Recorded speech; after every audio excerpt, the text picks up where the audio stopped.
Welcome to the Creators MBA podcast, your go-to resource for mastering the art and science of digital product entrepreneurship.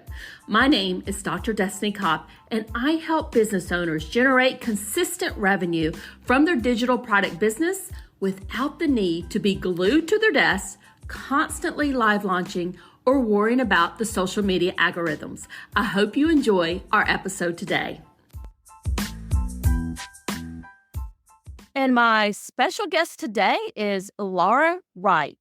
Laura is a Pinterest strategist, and she is the leader of Simply Fantastic, which is a Pinterest marketing agency helping businesses and content creators grow their online presence through Pinterest visual search engine. Her agency offers a wide range of services, including organic management, ad management, and content creation, all designed to increase your visibility, generate leads, and drive sales. And Laura, I am super excited to chat with you today. And we're going to be talking about one of my most favorite subjects here, Pinterest. And everybody, listen to me and been involved in my world over the years know that I love Pinterest because it has been such a great growth engine in my own personal business. And so super excited to chat with you. But before we get into all the questions I have for you, can you tell the audience just a little bit more about you and how you help people? Yeah, absolutely. So thanks for having me. I'm actually originally a virtual assistant about 16, 17 years ago. And I have 3 kids. One of my children at the time came in and said, "Mom, you work too much." So I decided to figure out what I loved the most as a VA, and I had a background in graphic design. My major was advertising design, and really putting my love for serving people and helping people grow online. And then my design, we came to Pinterest. And a lot of my clients at the time were getting really great results. It was when Pinterest was invite only.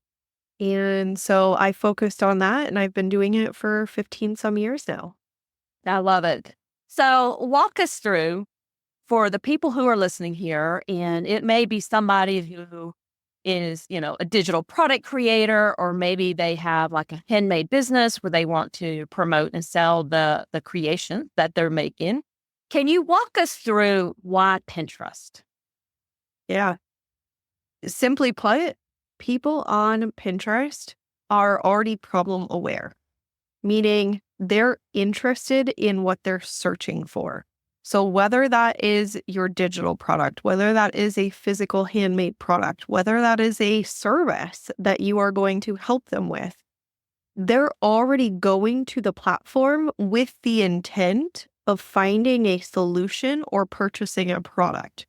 Rather than going to social media where you have to post and capture their attention and get them engaged with you, they're already going to the platform with that intention of figuring out what they need. And so being past that stall of, do I need this? Can I spend the money for this? Is this something that's going to benefit me or help me? Is really helpful, because now we just have to speak their love language. We just have to tell them how amazing this product is, how amazing this thing that we created is for them, and then lead them to where they can purchase it or learn more about it.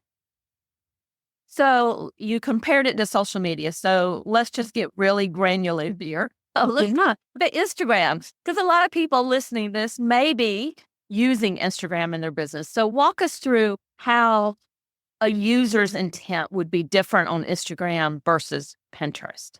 100%. Yeah. So Pinterest is not social. You have social-esque type abilities. You can go and you can like a pin. You can repin a pin. But on Instagram, you post pictures and videos, and they are scrolling through the feed. The computer side of Instagram is going to say, okay, they've liked these types of posts, so we should show more of these types of posts. But there's really no distinct rhyme or reason what you see because the algorithm is delivering it to you. So you may scroll for an hour and get lost in all these fun posts, but it might not be what you needed that day. Now, if you go to Pinterest, you're still going to have a feed, but it's going to be based off of your searches. It's going to be based off of what you've intended to get from the platform, not the platform just serving you aimlessly thinking you will like this.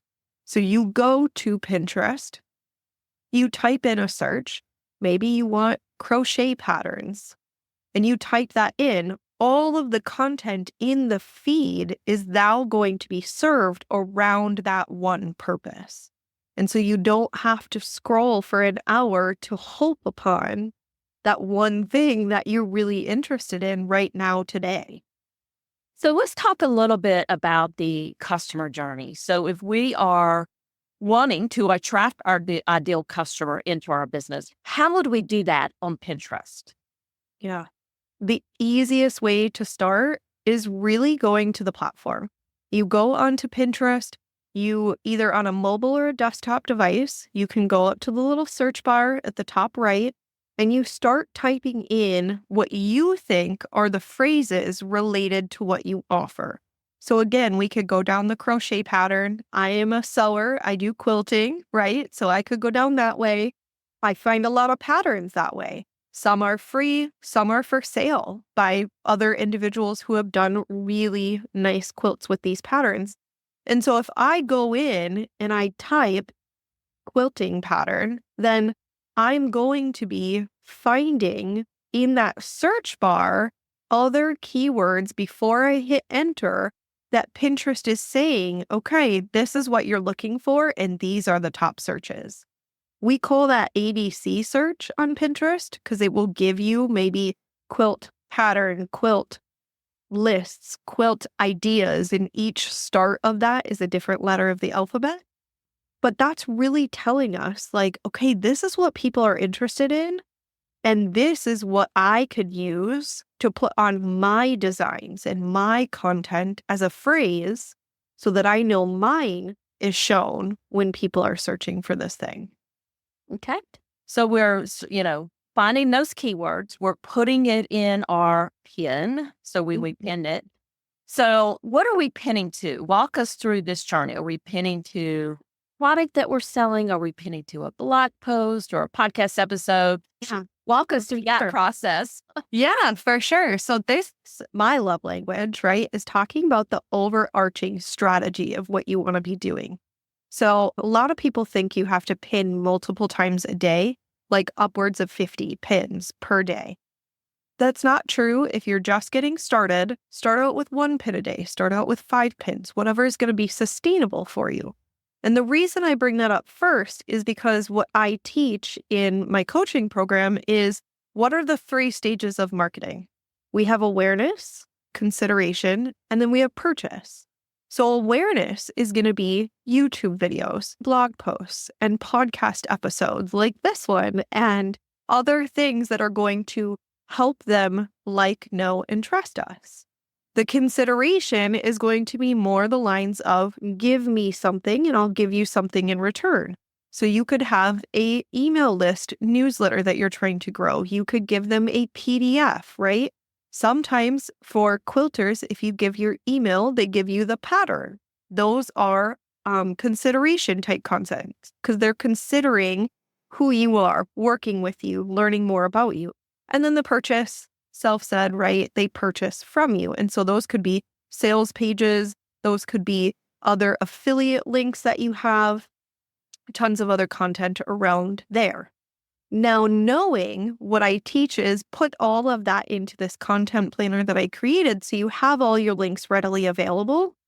Knowing how many pins you can pin or schedule per day and do it a month and ahead, a week and ahead, however your schedule allows you to do this, you decide what is your main goal. Do you want more content for awareness? Do you want to bring more visibility to your brand?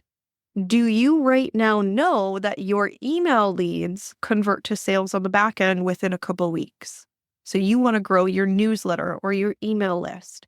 Or maybe you're like, dude, I need purchases right now. I need sales right now. So I want to focus on the sales side of things.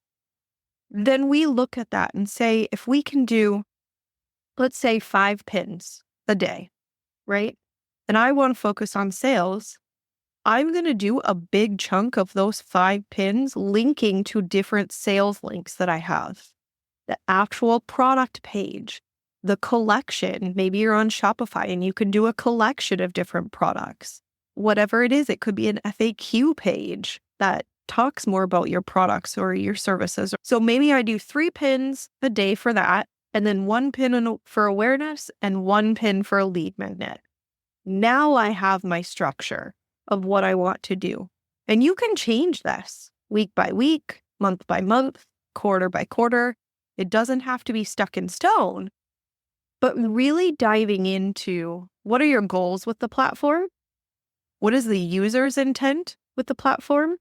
And then what content do I have that I can serve them on? Any URL that you have online, you can use on Pinterest, any single one of them.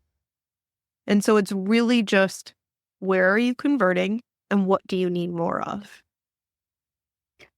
So I love that, Lauren. You gave me a lot of things to think about. And I've been doing Pinterest for years, and I've never had anybody kind of present it to me that way of having, if you have like 5 pins that you're going to be doing a day, maybe one's going to a sales page, one's going to a collection page, maybe one's going to like a blog post where you might have your free gift there. And there's a lot of things that you can do there, but tons of opportunities to make sales, in what you presented there that were kind of coming up in my mind. I'm like, okay, you can send a pin to a blog post. On that blog post, have your free gift.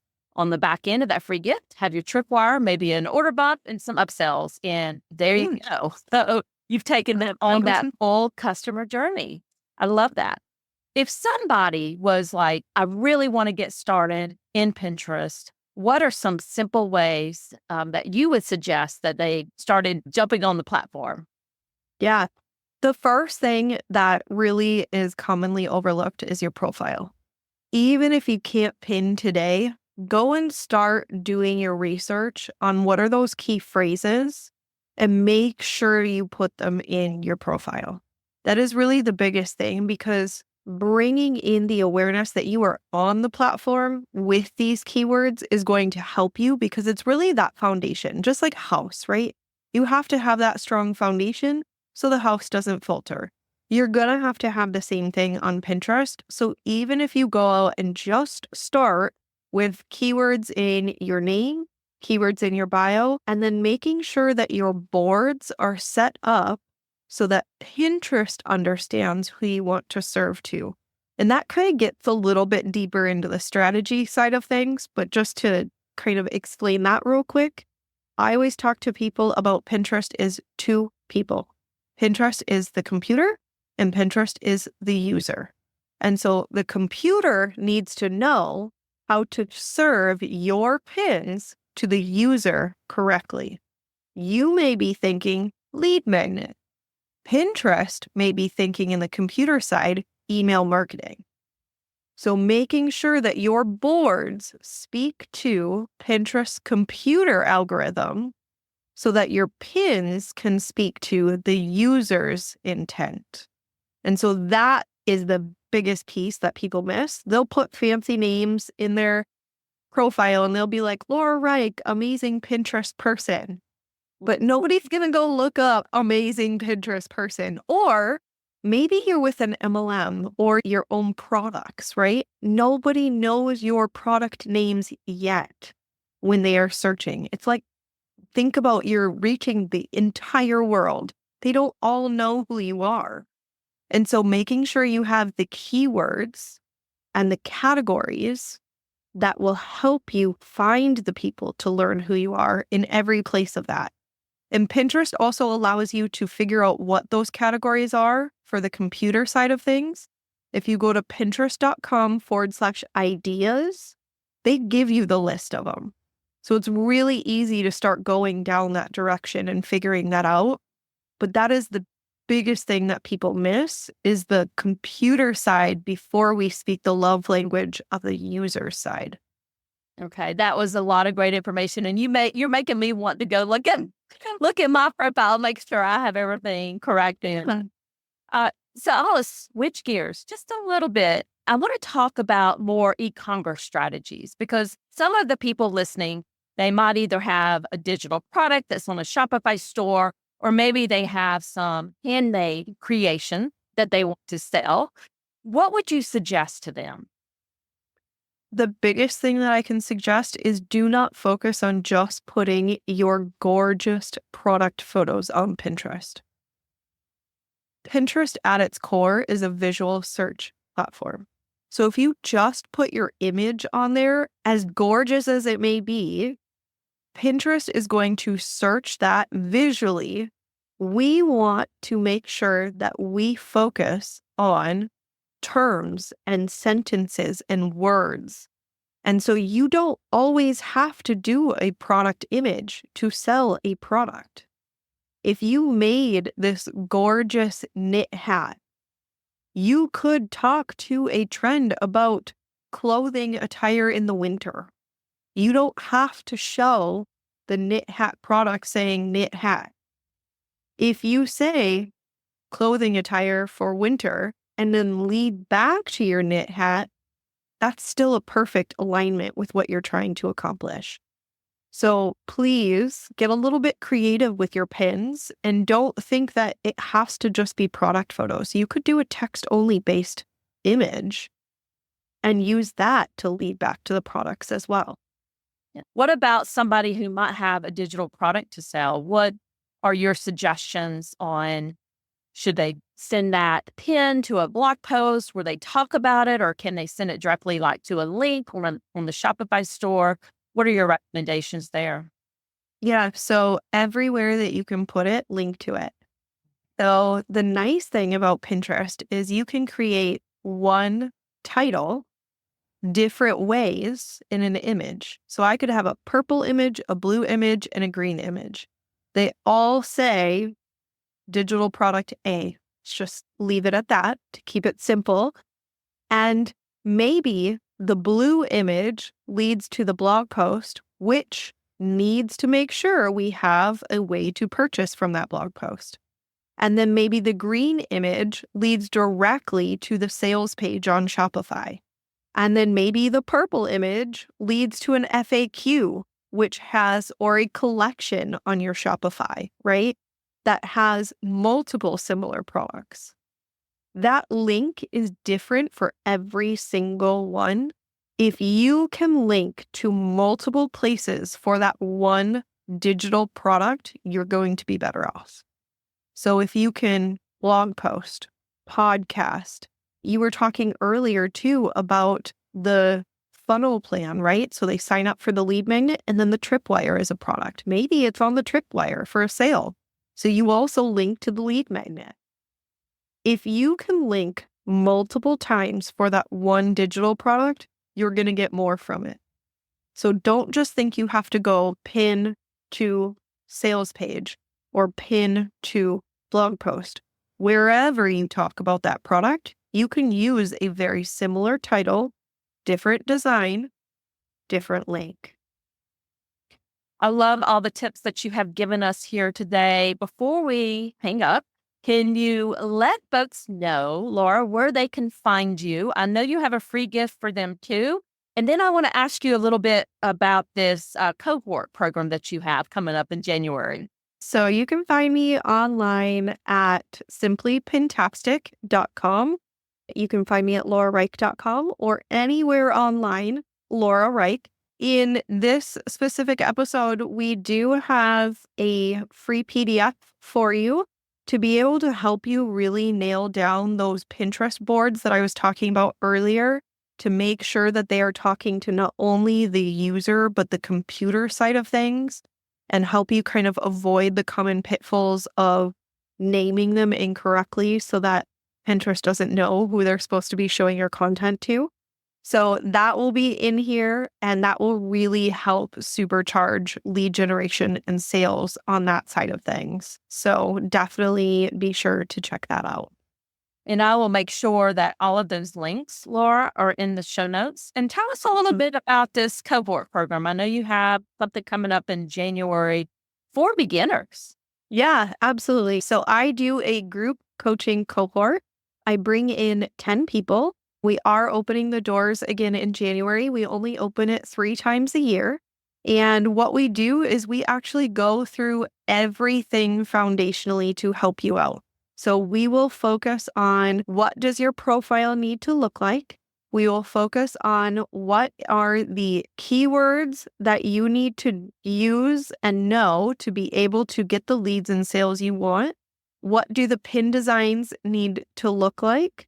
You get access to a mini course with videos on every step of the process. We also go deep into the code and analytics. I'm a real big analytic girl. And so I really like to show people how things are actually indexed on Pinterest so that surefire without a doubt, you can rank in that area. And they're on 4 live coaching calls. We meet together in Zoom, 4 weeks long, tons of resources, really everything that's needed to give you a strategy plan by the end of those 4 weeks to not only understand Pinterest, have everything set up and ready to go so that when we're done at the end of the 4 weeks, you can start pinning and confidently know that you are doing what is needed on that platform.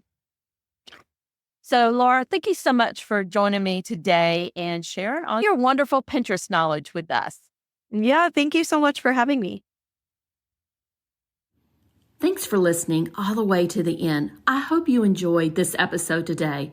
If you love the show, I'd appreciate a review on Apple Podcasts or your favorite podcast platform. Have a great rest of your day, and bye for now.